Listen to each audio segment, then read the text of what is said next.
আসসালামু আলাইকুম। বাংলা সংবাদে সবাইকে স্বাগত জানাচ্ছি। আমি চিন্তিয়া হক। শুরুতেই সংবাদ শিরোনাম। হাসিনার পতন সহ্য করতে পারছে না ভারত, বলছেন রিজভী। এদিকে জিয়া নন, বঙ্গবন্ধুই স্বাধীনতার ঘোষক বলে বিতর্কিত রায়ের নেপথ্যে। জানাবো অন্তর্বর্তী সরকার একটি বিভাগের প্রতি পক্ষপাতদুষ্ট, বলছেন সার্জিস। এবং সর্বশেষ জানাবো নির্বাচনের কথা বললেই আপনারা গোস্বা করেন, সরকারকে আলাল। শুনছিলেন সংবাদ শিরোনাম, এবারে বিস্তারিত। হাসিনার পতন সহ্য করতে পারছে না ভারত, বলছেন রিজভী। বিএনপি সিনিয়র যুগ্ম মহাসচিব অ্যাডভোকেট রুহুল কবির রিজভী বলেছেন, চক্রান্ত ষড়যন্ত্র এখনো থেমে নেই। পাশের দেশ যখনই দেখেছে ডক্টর ইউনূস ও তারেক রহমানের বৈঠক হয়েছে, তখন আমাদের ভারপ্রাপ্ত চেয়ারম্যান তারেক রহমানের নামে অসংখ্য কুৎসা ও অপপ্রচার সেখান থেকে চালু হচ্ছে। তাদের পুনর্বাসনের জন্য আজকে ভারতের নীতি নির্ধারকরা নানা প্রচেষ্টা চালাচ্ছে। আমাদের অন্তর্বর্তীকালীন সরকার তো আন্দোলনের ফসল। 16 বছরের নিরন্তর আন্দোলন ও জুলাই আগস্টের রক্তছড়া আন্দোলনের মধ্য দিয়ে শেখ হাসিনার পতন হয়েছে। এই পতনটা তারা সহ্য করতে পারছে না। তিনি বলেন, বাংলাদেশের যে রাজনৈতিক দল 16 বছর মানুষের উপর নির্যাতন নিপীড়ন করেছে, জনগণের টাকা লুট করে পাচার করেছে, যাদের বাড়িঘর এখন Dubai, Canada, Sydney, Australia, Malaysia, তারা বেহেশতের সুখ লাভ করে সেখানে অবস্থান করছেন। যারা বেশি দূর যেতে পারেননি, তারা পাশের দেশে আশ্রয় নিয়েছেন। তাই এই আন্দোলনে যিনি প্রধান পৃষ্ঠপোষক, যিনি পুরো জাতিকে সংগঠিত করেছেন, বিএনপির ভারপ্রাপ্ত চেয়ারম্যান তারেক রহমানকে তারা টার্গেট করেছে। 16 বছর ধরে তাকে টার্গেট করে রেখেছিল। বাংলাদেশের বিভিন্ন মিডিয়াকে নিয়ন্ত্রণ করে তারেক রহমানের বিরুদ্ধে অপপ্রচার করেছে। তাদের যারা মেন্টর, গুরু, এখন তাদের দিয়ে তারেক রহমানের বিরুদ্ধে অপপ্রচার চালাচ্ছেন। বিএনপি সিনিয়র যুগ্ম মহাসচিব বলেন, 18 কোটি মানুষের দেশ বাংলাদেশ।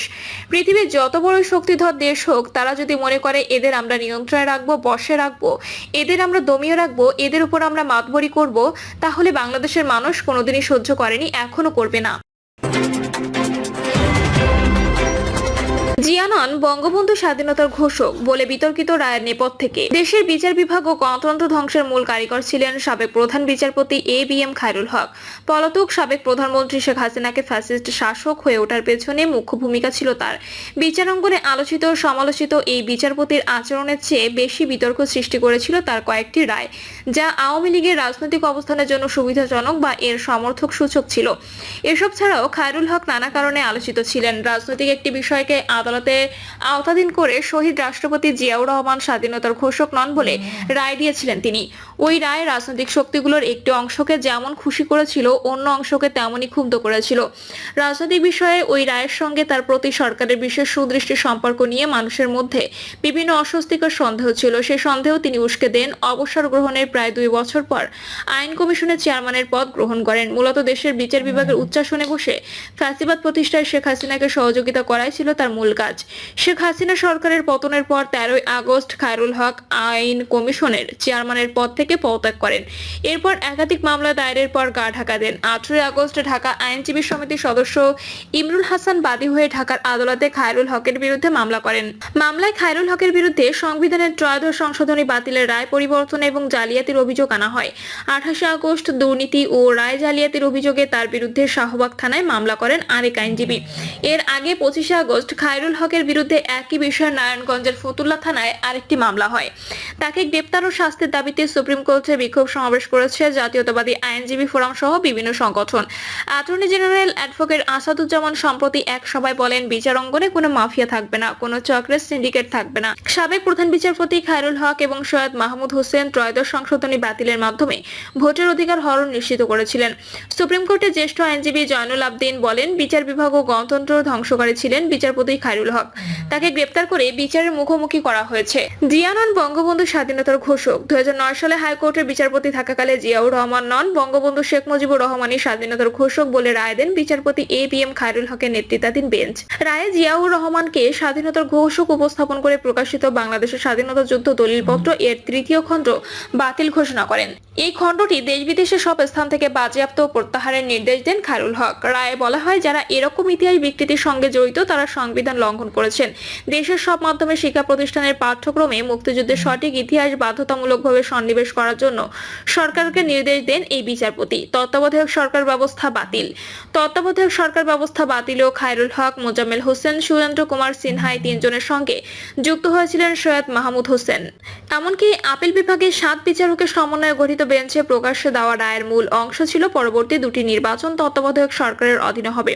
ওই অংশকে চূড়ান্ত রায়ে গায়ের করে দেয় খায়রুল হক। তার সঙ্গে একমত হন মোজাম্মেল হোসেন, সুরেন্দ্র কুমার সিনহা ও সৈয়দ মাহমুদ হোসেন। দুই বিতর্কিত বিচারপতিকে শপথ পড়ান খায়রুল হক। নিয়োগের 6 মাস পর বিচারপতি ফজলুল করিম অবসরে যান। দুজনকে ডিঙিয়ে খায়রুল হক 2010 সালের 1 সেপ্টেম্বর প্রধান বিচারপতি হিসেবে শপথ নিয়েছিলেন। প্রধান বিচারপতির আসনে বসেই তিনি বিতর্কিত দুজনকে হাইকোর্ট বিভাগের বিচারক হিসেবে শপথ পাঠ করান। এই দুই বিচারপতির মধ্যে একজন সুপ্রিম কোর্টের সন্ত্রাসী কর্মকাণ্ডে জড়িত থাকা এবং অন্যজন একটি হত্যা মামলায় প্রধান আসামি ছিলেন, যে মামলাটির কোয়াশিং এর জন্য হাইকোর্ট বিভাগে আবেদন খারিজ হয়ে গিয়েছিল। অর্থাৎ হাইকোর্ট বিভাগও রায় দিয়ে বলেছিলেন মামলাটি আদালতে বিচারযোগ্য। অন্তর্বর্তী সরকার একটি বিভাগের প্রতি পক্ষপাতদুষ্ট, বলছেন সার্জিস। গত বছরের 8 আগস্ট নোবেলজয়ী অধ্যাপক ডক্টর মোহাম্মদ ইউনূসের নেতৃত্বাধীন অন্তর্বর্তীকালীন সরকার গঠিত হয়। বছর পূর্ণ হতে চলেছে গণ আকাঙ্ক্ষার এই সরকারের। অন্তর্বর্তী সরকারের সীমাবদ্ধতা রয়েছে বলে জানিয়েছেন জাতীয় নাগরিক পার্টির উত্তরাঞ্চলের মুখ্য সমন্বয়ক সার্জিস আলম। সেই সীমাবদ্ধতা কি নিজের ভেরিফাইড ফেসবুক পেজে একটি পোস্ট দিয়ে তাও তুলে ধরেছেন এই জুলাই বিপ্লবী। পাশাপাশি অন্তর্বর্তী সরকার একটি বিভাগের দিকে পক্ষপাতদুষ্ট বলেও অভিযোগ তার। তিনি আরো লিখেছেন, অনেকের ক্ষেত্রে তারা একটি বিভাগের দিকে পক্ষপাতদুষ্ট। সার্জিসের এই বক্তব্যের সঙ্গে একমত পোষণ করেছেন বহু নেটিজেন। এনসিপি নেতার পোস্টের নিচে মন্তব্য করে তারা তাদের মতামত জানিয়েছেন। মিস্টার ফর এভার নামে একটি আইডি থেকে মন্তব্য করা হয়েছে, অন্তর্বর্তীকালীন সরকারের একটি বড় সীমাবদ্ধতা হলো তাদের নিরপেক্ষতার অভাব। উপদেষ্টা পরিষদ গঠনে কিংবা উন্নয়ন বাজেট বন্টনে অনেক সময় দেখা যায় একটি নির্দিষ্ট বিভাগ বা অঞ্চলের প্রতি তারা পক্ষপাত দেখায়। এতে সর্বজনীন উন্নয়ন ব্যাহত হয় এবং জন আস্থা ক্ষুণ্ণ হয়, যা নির্বাচনকালীন সরকারের উদ্দেশ্যকে প্রশ্নবিদ্ধ করে। উপদেষ্টা পরিষদ থেকে কয়েকজন উপদেষ্টাকে বাদ দেওয়া হোক, পরিস্থিতি সুন্দর হয়ে যাবে বলে পরামর্শ আরেক নেটিজেনের। নির্বাচনের কথা বললে আপনারা গোস্বা করেন, সরকারকে আলাল। সরকারকে উদ্দেশ্য করে বিএনপি চেয়ারপারসনের উপদেষ্টা অ্যাডভোকেট সৈয়দ মোয়াজ্জেম হোসেন আলাল বলেছেন, একটা নির্দিষ্ট সময়ের মধ্যে প্রশাসনের বিভিন্ন স্তর থেকে ফ্যাসিবাদের দোসর জঞ্জালদের যদি পরিষ্কার না করেন, Bangabhaban, union Parishad, Bangabhaban, Ganabhaban, city corporation, ward পর্যন্ত সব জায়গায় ঘাপটি মেরে লুকিয়ে থাকা এই ফ্যাসিবাদের দোসরদের তালিকা প্রকাশ করে দিব। সেই তালিকা জনসমক্ষে সাংবাদিকদের দিব। তিনি বলেন, কারা ফ্যাসিবাদের দোসর, কারা এখনো ঘাপটি মেরে দুর্নীতি করছেন, মানুষের অধিকার বঞ্চিত করেছেন এবং যেখানে খুশি সেখানে ফ্যাসিবাদের দোসরদের পুনর্বাসন করার চেষ্টা করছেন। সুতরাং সাবধান হয়ে যান, আমাদেরকে যাতে সেই শ্বেতপত্র প্রকাশ করতে না হয়, আমাদেরকে যাতে সেই তালিকা দিয়ে দিতে না হয়। জুলাই আগস্ট বিপ্লব পালনের সঙ্গে সঙ্গে যদি এ দাবি অর্থাৎ ফ্যাসিবাদের দোসরদের গ্রেপ্তার করে নির্বাচনের সুষ্ঠু পরিবেশ নিশ্চিত না হয়, তাহলে আমরা সত্যিকার অর্থে সেই তালিকা প্রকাশ করে দেব। ফ্যাসিবাদের দোসররা কোথায় এবং কোন পর্যায়ে রয়েছে আপনাকে সহায়তা করতে বিএনপি অঙ্গীকারবদ্ধ। তার অর্থ এই নয় যা খুশি তা করবেন আর সবকিছু আমরা সমর্থন দিয়ে যাব। মোয়াজ্জেম হোসেন আলাল বলেন, আন্তর্জাতিকভাবে স্বীকৃত হয়ে গেছে সরকারের প্রশাসনের রন্ধ্রে রন্ধ্রে এখনো ফ্যাসিবাদের দোসররা দাপটের সঙ্গে রয়ে গেছে। মা বোন, সন্তান হারিয়ে যাওয়া পরিবারগুলোকে তারা এখনো হুমকি দিচ্ছেন। গুম খুন হওয়া পরিবারগুলোকে আইনের দ্বারস্থ হতে বাধা দিচ্ছে। শহীদ জিয়ার পরিবার নিজের জন্য কোনো কিছু করেনি, সবকিছু সাধারণ মানুষের জন্য করেছেন উল্লেখ করে তিনি বলেন, 10 মাস প্রায় শেষ হওয়ার পথে, আপনারা এখনো পর্যন্ত তেমন কিছু জনগণকে দেখাতে পারেননি। পদে পদে মানুষকে হতাশ করেছেন। জিনিসপত্রের দাম কমেনি, গ্যাসের সংকট অনেক বেশি হয়েছে, বিদ্যুতের লোডশেডিং বেড়েছে, পানি সরবরাহ আগের মতো সুন্দর এবং পরিচ্ছন্ন নেই, বজ্র ব্যবস্থাপনায় আপনারা ত্রুটি করেছেন। মোয়াজ্জেম হোসেন আলাল বলেন, ডেঙ্গু, করোনা, চিকুনগুনিয়া ব্যাপক আকারে ছড়িয়ে পড়েছে। বাজারে গেলে মানুষদের পকেটে হাত দিতে পারে না, মনে হয় পকেট ছিদ্র হয়ে সবকিছু পড়ে গেছে। তিনি আরো বলেন, আজকে আমরা বারবার করে বলেছি, তারেক রহমান আমাদেরকে বলেছেন জনগণের সঙ্গে থাকুন এবং জনগণকে সঙ্গে রাখুন। আমরা জনগণের পাশে আছি বলে নির্বাচনের কথা বলি।